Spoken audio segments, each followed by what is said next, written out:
Hi guys, Simon Trezellian here. It is more of the voice of reason. Now a lot of people are doing videos about P Diddy, of course. It's actually a really important story, but a lot of people are not really understanding the true essence of why it's happening. Okay, so I want to talk today more about sort of the federal case against him. I will do another video on the connections, because this has far-reaching other essences that are going on within Hollywood as well. It's just the tip of the iceberg, let's put it that way. So at the end of the day, as we know, he's had his house raided, he's been arrested and incarcerated, awaiting trial. Now, really, when the feds do something like this is not just a knee-jerk reaction. This has been going on for some while. You can imagine that they've probably been making a case against Diddy for a number of years. Now, what I have found when you're dealing with, and I've had been involved in myself in investigations, is that when someone as big as Diddy goes down for this is actually not the top of the pile, I can assure you. What they try to do normally is that they go into the center of the pile or slightly up. You're going to not see a lot of people go down that are below him unless they've actually committed crimes. Just the fact that they attended parties doesn't mean a thing. Okay, so everyone's talking about J-Lo. J-Lo could be an interesting one, because I think she probably did commit a crime. You know, looking at Kevin Hart and Ashton Kutcher, I mean, there's a whole range of them, and I will talk more about the connections in another video. But you're not going to actually see many of those people going down unless they've actually committed a serious crime. What you will see is them being pulled in very subtly and asked to give evidence to the feds to build the case against Diddy. Now, the truth is that they're not after just Diddy. They're after who is on top of Diddy. And that, I think, you're probably going to see the personality of Jay-Z coming into the frame very, very quickly. So the fact that he's been indicted and put into protective custody literally means they're not just putting him on suicide watch so he doesn't do another Epstein or anything like this. Yes, there are going to be people that will want to see him not testify. There is absolutely no doubt about that, and that will potentially happen. However, what I feel is actually going to happen right now is that they got him in protective custody so that they can talk to him. Okay, so he is going to be looking at deal making. He is going to be giving up Jay-Z. He's probably going to be giving up a few other people. And that's why you're seeing a lot of these music execs, you know, I think it's over 30 of them now, all of a sudden resigning. You know, everyone is going to try and stay as clear away from him as possible. So when you look at federal cases, only 2% of those federal cases ever come to court. The reason for that is that they create usually a very, very powerful case, and they only lose 2% of those cases that actually do go to court.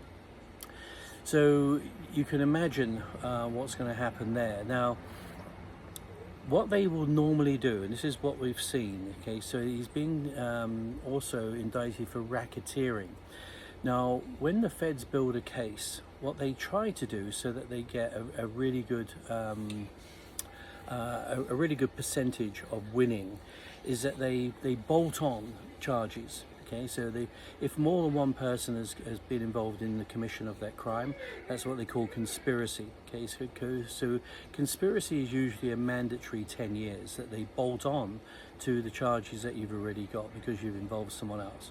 When it comes to racketeering, that means that there is some serious misconduct and crimes are being committed, not only in the commission of a crime, but also a criminal enterprise. So there's money involved.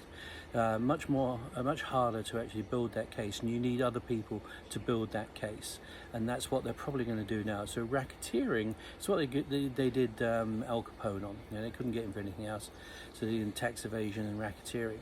So, but that's worth 20 years. Now, what they then do is that when they built their case and they've got as many people coming in, giving as much information as possible, they will then use that conspiracy or that racketeering charge as a stick and carrot. So they will actually say to the person, listen, you're going down for 20 years. However, you give us a plea deal, you plead to this, we'll take that racketeering case away. So you're gonna cut 20 years off of your sentence. Still gonna do time. But that's what they do. So they put it on and they get ready to take it off. It's almost like the shops at Christmas time. They inflate all the prices and then they give you a discount just before Christmas. So it's all bullshit, really. But that is probably what is going to be going on. Now, is he safe in jail? Probably not. I mean, not many people would be. But there are a lot of people that would like to see him go down. Obviously, there's still the question as to whether he put the hit out on Tupac Shakur, and also Biggie Small as well. So there are people, because I think he was involved in the Bloods, I'm not sure. But if it's the Bloods, then obviously the Crips are going to want to do an honour killing on that one.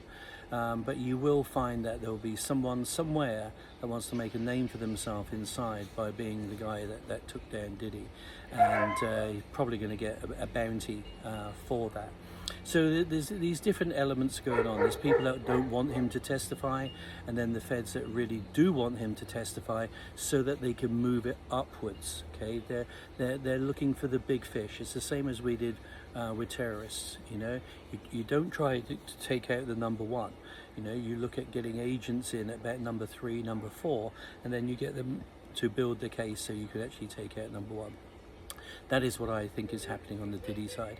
So I will do another video, because I'm really good at making sure and looking at all the various connective tissue here. And there is a lot of connections here, and there will be connections to Epstein, there will be connections to Jay-Z, and a lot of very, very big names that you are going to hear about. This is possibly the end of the black music industry in the LA area. Guarantee that. Well, that's all from me, and I'll see you on another video. Take care. This is Simon Giselian, out to you.